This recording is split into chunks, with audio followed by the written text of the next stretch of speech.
Good afternoon, everyone. We might get started. So I'd like to start by saying welcome to everyone to our webinar today. We're going to be talking a bit about improving child restraints. My name is Jessica. I'm a communications and engagement advisor at the National Transport Commission and part of the project that is part of the team actually that's working on the child restraint topic. I'll also be facilitating the session today. So before we begin, I'd like to acknowledge the traditional owners of the land on which we meet today. I would also like to pay my respects to elders past and present. So a little bit of housekeeping before we get into the main content. I'm just letting you all know that the session today will be recorded. A copy of that will get sent directly to the email that everyone registered with today, but we'll also be putting it up on the website after we've finished, in case you or anyone else would like to have a look at that after the fact. So today we're here to hear a little bit more about the work that we're doing at NTC on improving child restraints. We're going to talk a bit about the issues paper that was released recently and hear from the project team about the consultation process as well. We've got about 45 minutes for this webinar today. So we're going to go into the main part of the presentation and then at the end we'll have some time for questions. So the process for asking questions today will be through the Q&A function. If you haven't used this particular format before, you'll have to go up to the top to the Q&A tab to type in your question. Please do not use the chat tab. That will not work for you. So please use the Q&A if you want to type anything and we can address that at the end of the session. If we do not get through all of the questions that everyone asked today, you can email the project team at childrestraintsreviewproject@ntc.gov.au, which is a bit of a mouthful. So you can also use enquiries@ntc.gov.au. That will come through to us as well. And there is also the option to go straight to providing a submission. So if you go to ntc.gov.au, there is an option to go straight into the project and the submissions have your say page as well. So I'm going to hand over to Tanya now, who's going to go through the main part of the presentation today, and then I'll be back at the end when we come to the questions. Great. Thanks very much, Jess. And thank you all for taking the time to join our webinar today. I think we have a range of people online, and for some of you, it might be the first time that you've heard about the National Transport Commission and are wondering who we are and what we do. So we lead national transport reform, working with all the states and territories to support transport ministers in achieving their strategic objectives. We also look at ways to promote an integrated and nationally consistent land transport system and to improve safety, productivity and environmental outcomes. In terms of the road rules, we oversee the model road rules in this space, and these are the Australian road rules. And states and territories integrate these model rules into their own state-based legislation. So that's a quick overview of who we are and what we do. In terms of this project, and where it's come from, in line with the NTC's role, transport ministers have asked us to do a review of the Australian road rules relating to child restraints for vehicle passengers under 16 years.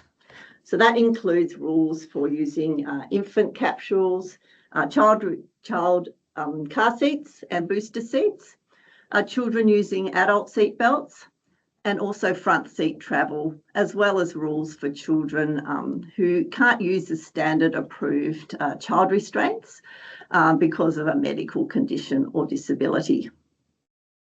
So this project came about from child safety and disability advocacy groups, indicating that the current model rules are no longer aligned with the latest safety research and best practice guidelines. In Australia, land transport crashes are still the leading cause of death in children between the ages of 1 and 14 years old. And we do know that seatbelts and child restraints are highly effective measures to reduce injury and death in vehicle crashes. But for children to realise the full safety benefits from a restraint system, they must be optimally restrained. And that means using a restraint system that's most appropriate for the child's size and using that restraint correctly, so exactly as intended by the manufacturer.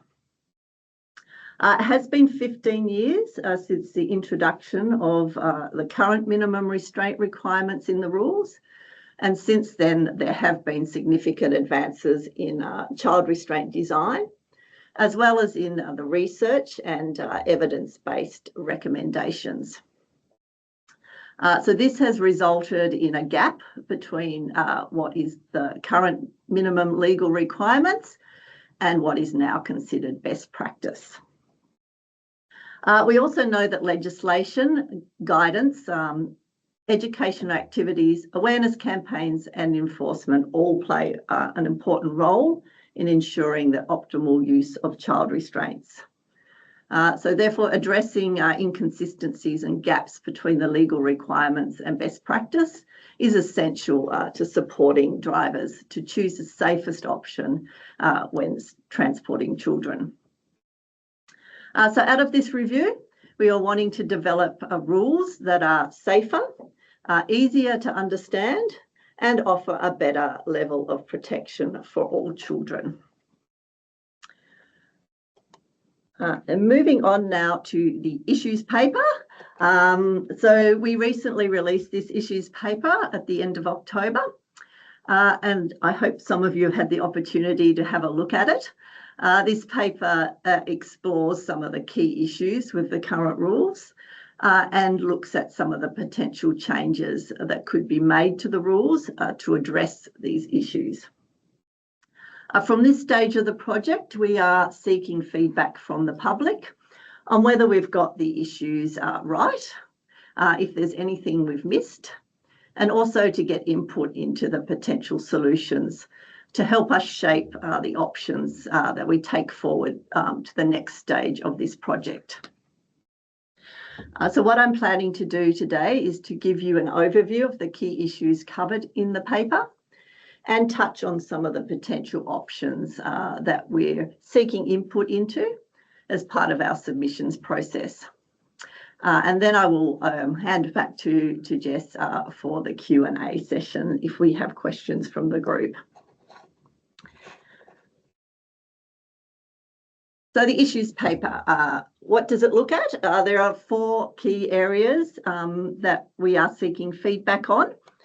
The first of these areas is the appropriate use of child restraints. So as I said, we know there are currently gaps between the minimum child restraint requirements in the rules and best practice. And a lot of this is because the rules are age-based, whereas best practice now prioritises child size and shoulder height. Best practice guidance is to keep children in their current recommended restraint type until they outgrow that restraint, rather than transitioning them to the next category at a certain age. There have been significant advances in child design and child restraint design and capacity, as well as changes to the Australian standard since the last review. So this has meant that the gap between the rules and best practice has increased, and this misalignment is causing confusion for parents and carers and leading to less safe restraint choices.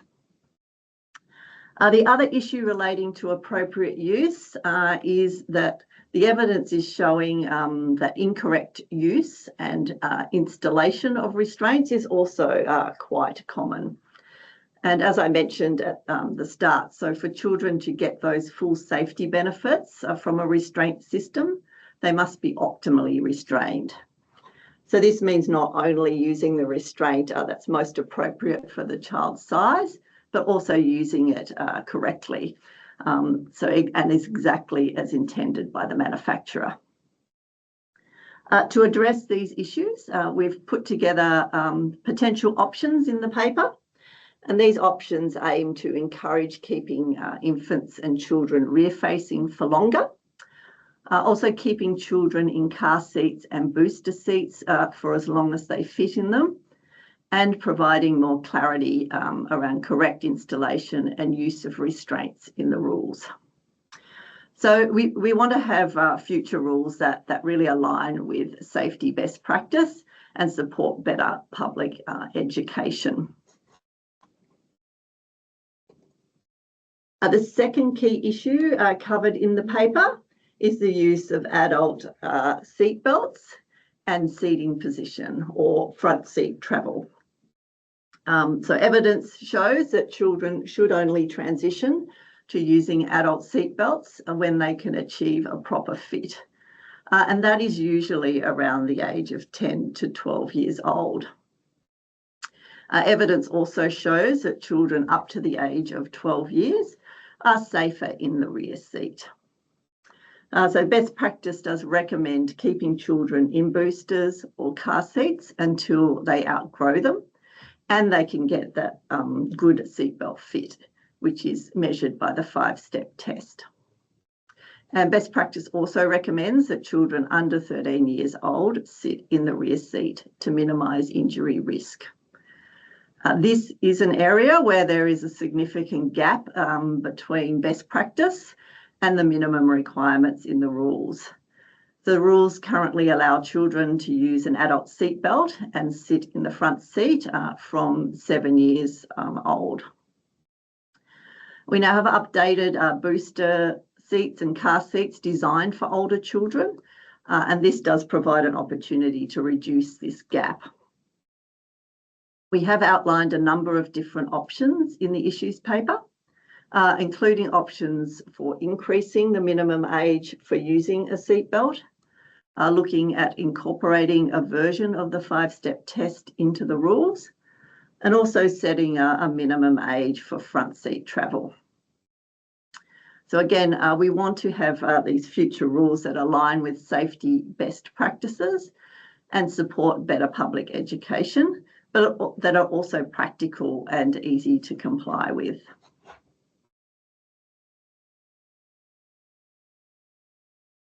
The third area that the issues paper looks at is restraint rules for children with medical conditions or disabilities, where standard approved restraints aren't suitable. So in 2015, we had specific child restraint rules for children under 7 years old with medical conditions or disabilities were introduced. And the policy intent was to ensure that children who couldn't use standard approved car restraints were still provided with appropriate restraints based on medical advice. When these rules were introduced, there was limited research and probably a lack of clarity around safe transport options for children with medical conditions or disabilities. And this meant that the model rules were unclear and didn't provide as much guidance on what a suitable alternative restraint for children with medical conditions or disabilities might be. So the states and territories have tried to address some of the gaps that exist in the model laws through their own state-based transport legislation. But this has been done inconsistently, so it's created an additional layer of complexity and confusion. So overall, the rules haven't really delivered the safety benefits expected. And this is an area where there have been significant developments since the rules were introduced. And it's also an area where the understanding of safe practices is continuing to evolve. So out of the current review, we are looking to develop a framework which provides more rigour and clarity around restraint requirements for children with medical conditions or disabilities to deliver better safety outcomes. But we also want this framework to be practical to implement and to be flexible enough to incorporate the expanding evidence base on safe transportation.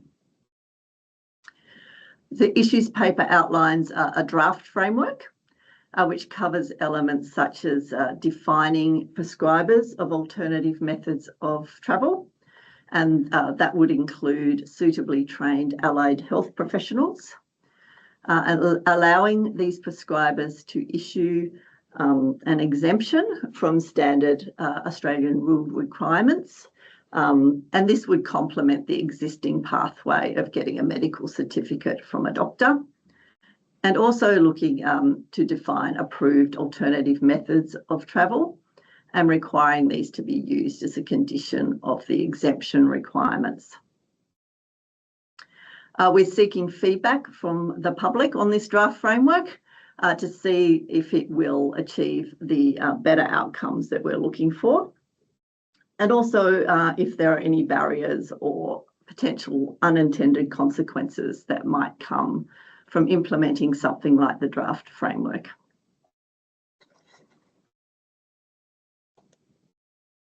The fourth area that the issues paper looks at is potentially expanding the scope of the review to look at rules for taxis and rideshare services. So these are currently outside the scope of the review that ministers have asked the NTC to look at. However, some people have expressed concerns with some of the current rules and the practices that are happening out there in relation to children travelling in taxis and rideshare services. So we are seeking more information from the public on whether we should be reviewing these rules, as well as any evidence and feedback on the need for change in this area. So taxi drivers, they do currently have exemptions with conditions from the child restraint rules in the Australian road rules. But these exemptions exist because taxis provide a public service. They operate at all hours and in varied circumstances, and as such, they may be required to transport children at any time without notice. However, these exemptions are not in line with best practice guidance and may not be delivering acceptable levels of safety for children. Additionally, rideshare services did not exist when the last review of the rules happened. And these services are managed differently across each state and territory, and the child restraint rules for these services do vary from state to state. We are hearing that inconsistent rules between the different services and across different states is causing confusion and low levels of compliance. However, there are a number of legal and operational barriers to change in this space for both taxis and ride shares. So we are looking for feedback on whether we should review these rules, and if so, what elements we should be focusing on to deliver acceptable levels of safety for children while still keeping the rules practical and maintaining access to an important public service. So that's a high-level overview of what is covered in the issues paper, and I do encourage you to have a look at it in more detail, particularly around the potential options that we're looking at, and to provide us with your feedback. In terms of the next steps for this project, the public consultation period is open until the 19th of December. And there are different ways that you can provide us with feedback, and I encourage you to visit our website and have a look at more information for how to make a submission. We'll be reviewing the feedback that comes out of this stage of the project and using it to help us develop those options to include in an options paper As part of the options paper, we'll be looking to do an assessment of the potential impacts associated with the different options. This options paper will also go out for public consultation in the first half of 2026. And feedback from that second round of consultation will help us develop those final recommendations that go to ministers in late 2026. So that's all that I wanted to cover. I'm going to hand back now to Jess to facilitate the Q&A session. Thanks, Jess. Thanks, Tanya. We don't have any questions yet, but for those of you that came in a little bit later, if you would like to ask a question, use the Q&A tab up the top, not the chat function that has been disabled. So I want to give it just a minute or two in case people do want to type in any questions in the Q&A tab. But also a reminder, as you said, Tanya, if people want to go straight to the website and provide a submission, that is through ntc.gov.au. If you don't feel comfortable writing a question in the chat today, you can also email the team directly at childrestraintsreviewproject@ntc.gov.au or also inquiries@ntc.gov.au. So I can't see, we don't have any questions. I can't see anyone typing anything. Might give it a minute, but if we don't have any questions coming through, then we will wrap up for the day.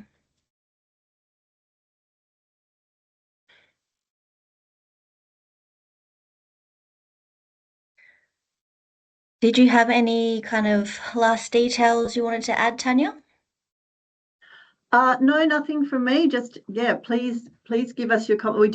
We have had quite a few submissions online already, and it's been really valuable to look through those comments and to help us really, target the best options to take forward for that impact assessment. And it's really important that we have rules that are practical and that people can easily understand. So yes, so really encouraging people to give us a wide range of views of how we can improve those rules.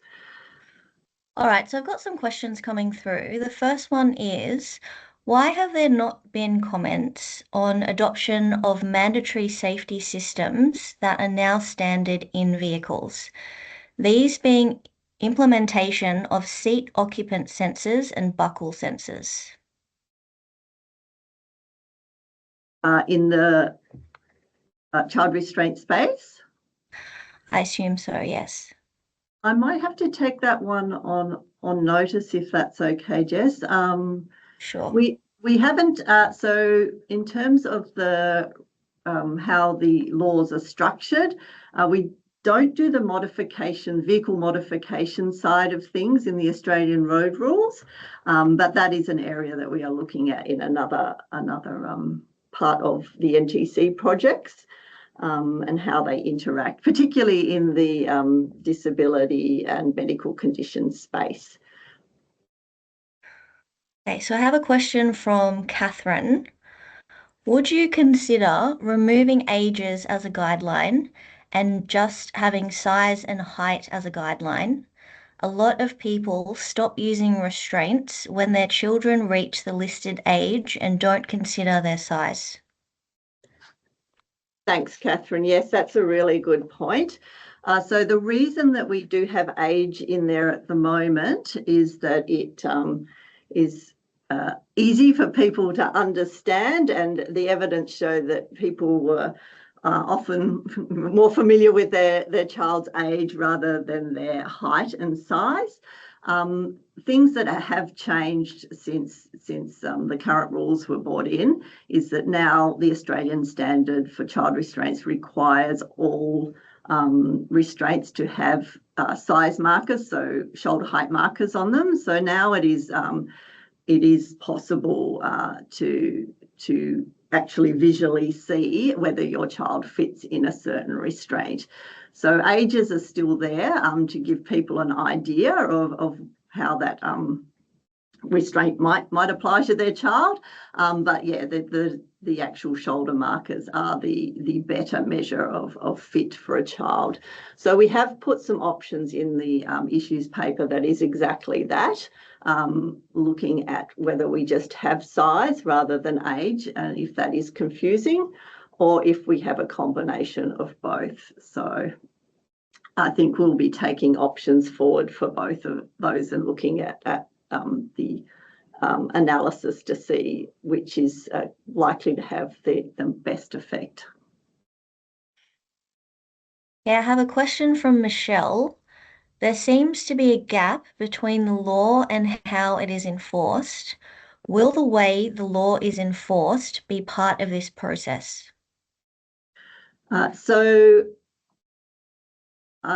In terms of rules that we bring in, we have to bring in rules that can be enforced easily. We don't actually oversee enforcement policy in the different states and how it is enforced, but I think it's really important with those rules, and particularly when we're talking about things like a good seatbelt fit, just being very clear about what that is, and so when it is being enforced, it is easier.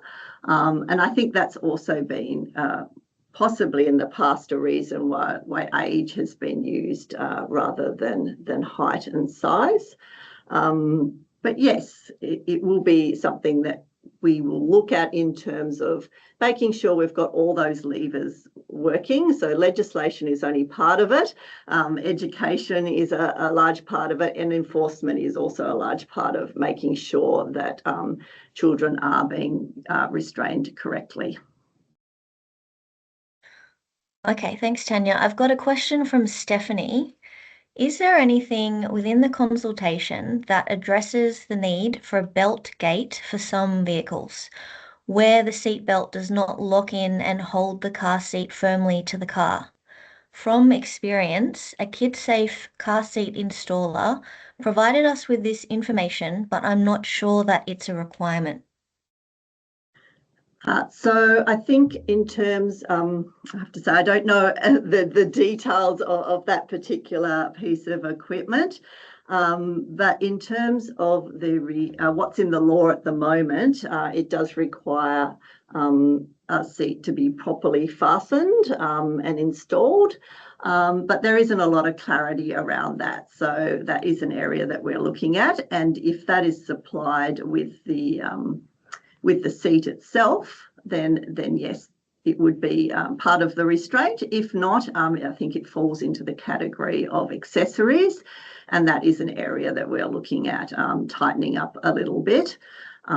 Yes, so hopefully that answers your question. There are no other questions at the moment. So hang on. Yep. So those are all the questions. We might leave it there. I can't see any more coming through. So we might wrap up then. Thank you, Tanya, and thank you everyone for your time today. As we have said multiple times, please visit the website or send in any questions to the project team. We're more than happy to answer those as they come through. Thank you all for your time today, and have a nice day.